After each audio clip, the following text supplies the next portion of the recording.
And he was like, well, most dudes, like, when they get married, you know, they expecting their wife to focus on their family and stuff like that, not still on your career. And I was like, damn, first off, is that how y'all feel To for our real? own draft, ladies, the 2025 BEG draft. That's right, the Blue Eyed Girlfriend draft, consisting of generic black athlete and all the women fighting to become his blue eyed girlfriend. And though not blue eyed themselves, black women actually participate in this draft as well, whether they know it or not. So let's break down some of the factors that lead our future sports stars right on into their Caucasian happily ever after. So here we have them, ladies, bright-eyed and bushy-tailed, coming in all colors, shapes, and sizes. But for the purposes of this argument, let's zero in on the black ones and the white ones. These young women come into college, and as tradition would have it, the men swarm. But what is it that takes a girl from dating the cafeteria dish boy to dating the most promising recruiter of the season? Let's find out. First of all, black women are the most educated racial gender group in terms of college degree attainment. That's a lie. Okay, let's just make that clear. We are not. We are not. No shade to us. I'm an educated woman myself, but we are not the most educated. Okay. And my question always is to that point right there, because they always start with that. They always want to make sure that everybody knows that we're the most educated. What does that mean? What does it do for us to brag about how we're educated? Because how we move out here, how we show up, how we act, don't give educated. It don't give educated at all. So I honestly feel like we should kind of stop using that as the leading thing for us, because it really makes us not look good. For us to be all these educated women, and it's like, you educated and you act like that, and you educated and you act like, you know what I'm saying? So I just wanted to put that out there. Like, that's not true. But again, if that's what they want to lead with, why do we look the way we look with being so educated? Okay. But let's keep going. They hold a larger share of bachelor's degrees, master's degrees, and doctorates than any other race gender group in the United States. So, as one would have it, when they get to college, it's clear that they mean business. Therefore, school choice within itself can be a deterrent from the start. That D1 university may have the coin, but doesn't have the degree program they're looking for. Are they giving out scholarships for their field of study? Then premier HBCUs, on the other hand, got a reputation, high academic standards, legacy, cultural values, acceleration programs geared for black women, and not to mention a little something nice to look at on campus that's probably on the same type of time as you. Wait, HBCUs have sports programs too? Are they good ones? I didn't think so. The black men at HBCUs are far more likely to be focused on academics and careers outside of the sports industry. So moving on. Whatever the case is, the choice to stick to their skin folk already knocks a few black women off the board. On the other hand, you have our prospective NBA draft pick, who, if he's an NBA draft pick, likely chose this life a long time ago, because ball is life. He's tall, dark, and handsome. And unlike the black women in the first bracket, that D1 university has everything that he needs. By his junior year of high school, his coach was already breeding him to be the top player at his state school. So while he may miss out on the swag surfing and pretending to know all the words to dreams and nightmares at some random block party on the quad on a Wednesday night, he sleeps good, knowing those checks are always going to clear. Next up, for my ladies still in the running, there's the question of what exactly everybody came to college for. Yes, everyone is ultimately here for an education. Please. But to make it to the top of the BEG draft, you have to be focused on your man too. According to TikTok, many young white women are groomed to prioritize getting that ring before spring when they go to school. Mm-hmm. On the other hand, some of the black women left have bigger fish to fry due to several socioeconomic factors, due to, well, racism. They're at college. So let's stop there, right? And I don't mean to pause her face where we right there, but you heard what she just said, right? She said black women going to college mean business. Do you guys know that so many black women go to college and get pregnant within their first year of college, first and second year of college, right? We mean so much business, but so many black women go to college and they don't graduate. They don't even finish. They get pregnant. They flunk out.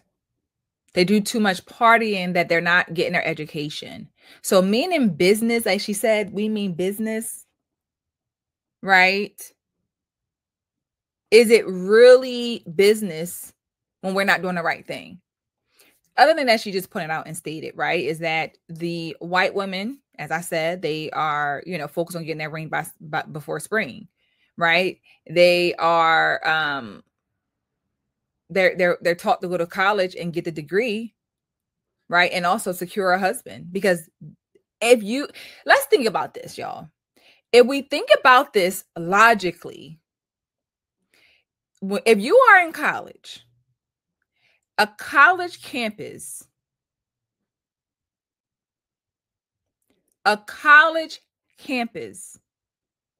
you will probably never come across anything like it in your life to live on that campus for 4 to 5 years and be amongst so many different people at one time on any given day. Why wouldn't that be the time and place to meet whoever you're going to meet for potentially to spend the rest of your life with? Because you ain't never probably going to be in this environment ever again. So why not take advantage? Why not take advantage of it? So yes, they're raised to get their education and get their man because they have higher degree rates than us, and they also have higher marriage rates than us. So do we mean business, or do they really mean business? Because they're getting to the money and they're getting, you understand what I'm saying?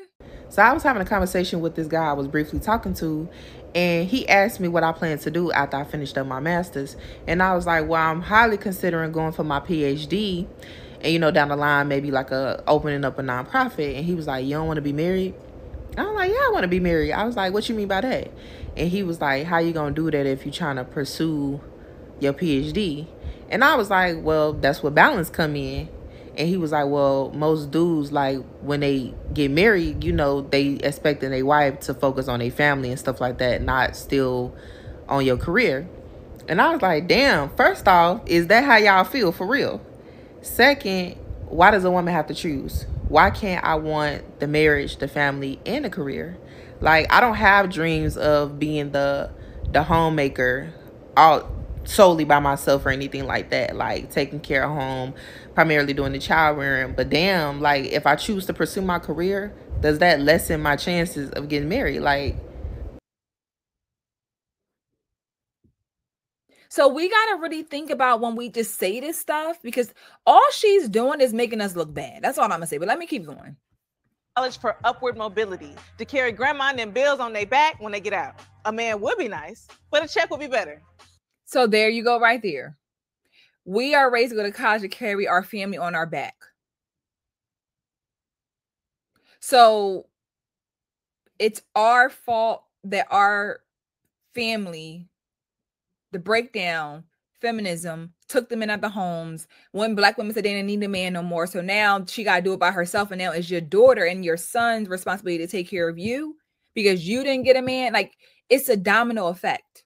There used to be the statistic that 42% of Black women do not get married. It's probably even higher now. But one thing I think women don't talk about is this one thing. Sometimes we're the problem and we don't take the time to look at ourselves. But nobody wants to talk about that. We idolize people like Ciara for the prayer that she prayed to get her husband.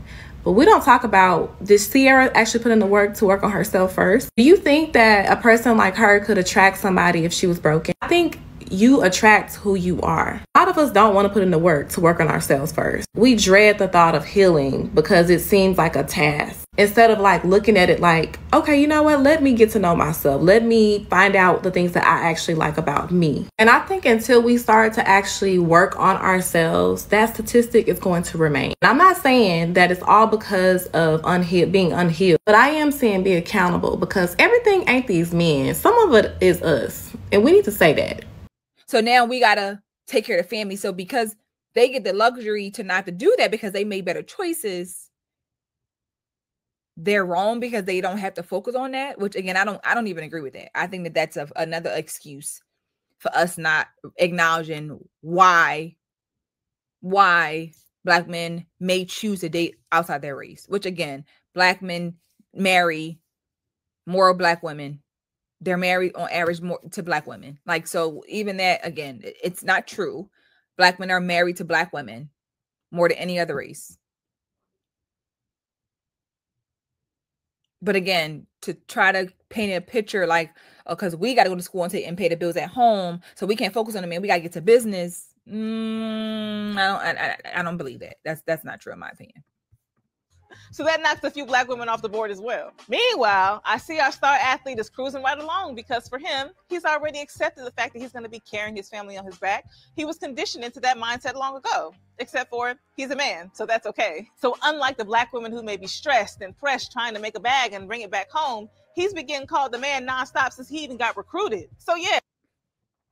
Going to stop there as well, right? So because the black women are stressed and carrying stuff on their back, again, if the home structures wasn't so broken in our communities, we wouldn't have to do it. If our mothers, grandmothers were not programming us to think we could do it by ourselves, we wouldn't be doing it. But what she's saying is what all black women, what a lot of black women say they want to do. I want to do it by myself. I could do better by myself. So on one end, you can do better by yourself, but the next minute you can't focus on a man because you got to do it by yourself. Make it make sense. Make it make sense, y'all. You can't complain about doing it all by yourself. You got to carry it on your back, but then you're also saying, I could do better by myself. But this is what we are programmed from the time you are a little girl. You're hearing your mom say, men ain't ish. You don't need no man. Don't focus on no man. Don't depend on no man. That's what you've been being told since you was 5 years old. And then you add to the equation about how much you should hate black men. You're not only being taught to don't depend on men, but to hate black men. So black women going into college from their single mother homes are already going into school with this I hate black men, don't depend on black men mentality. Whereas white women don't get taught that. They're not raised to hate black men. So they're looking like they don't even have to fight for the black men because y'all don't want them. So we going to take them off your hands. That athlete, we'll take him off your hands. You don't want him. I got him. We'll take care of him. That's how it be, y'all.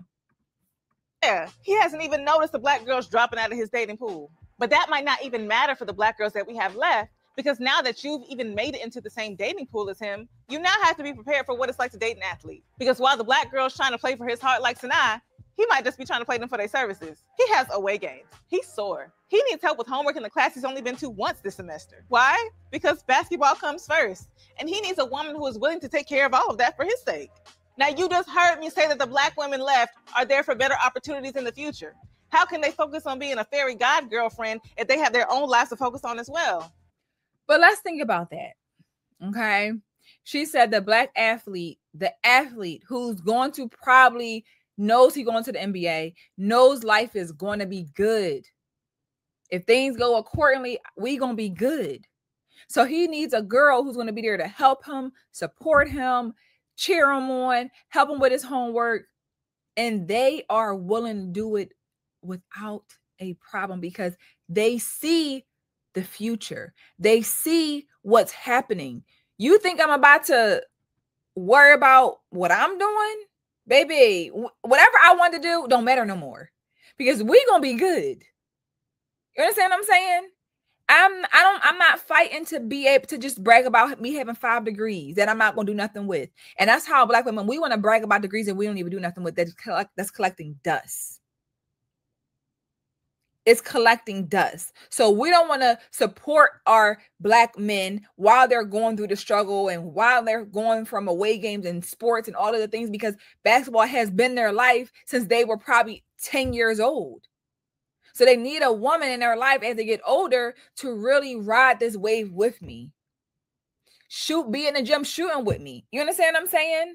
And they are willing to do it. But as she's saying, we don't got time for that. We've tried to focus on our career. Why? Why? Honestly, you want to be a social worker that bad? You want to be a social worker that bad that you can't help your boyfriend with his homework as he gonna be drafted into the NBA, next year potentially? You want to be a social worker that bad, so you want to stand on the fact that, oh, I can't help you because I got to focus on my own career. Girl, you're good. Play your part. Be his woman. Be a listening ear. Be a supportive ear. Help him with that homework. But again, we're not raised to prioritize our careers and a man. We're raised to say, I don't need no man. I'm not pushing myself to the back burner. Why not though? You want a soft life. That's what Black women want. We want a soft life. He's going to give you a soft life. If you ride this out and you play your part, play it well, be kind, be nice, be supportive. Don't be combative. Don't give him attitude about him going to his game.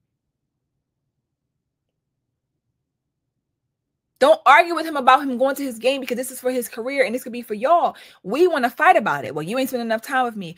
Girl, I got a game. Do you know who I am? Do you understand who I am? Look at Travis Hunter. Ain't no black girl wanted him. For whatever reason. Many different reasons. He got somebody who going to do, look what he got. She gonna play her part to get what she wants because she know they gonna be good. She gonna be good no matter how it work out. Played her part and will play it as long as she gotta play it to make sure that she is good. But let me keep going. And it's not just about focus. It's also about proximity. What are these women doing outside of class? What are they into? Likely diving into those extracurriculars that are going to propel them forward in their respective goals. SGA, Honor Society, intern programs, maybe even a dual degree program, sororities even.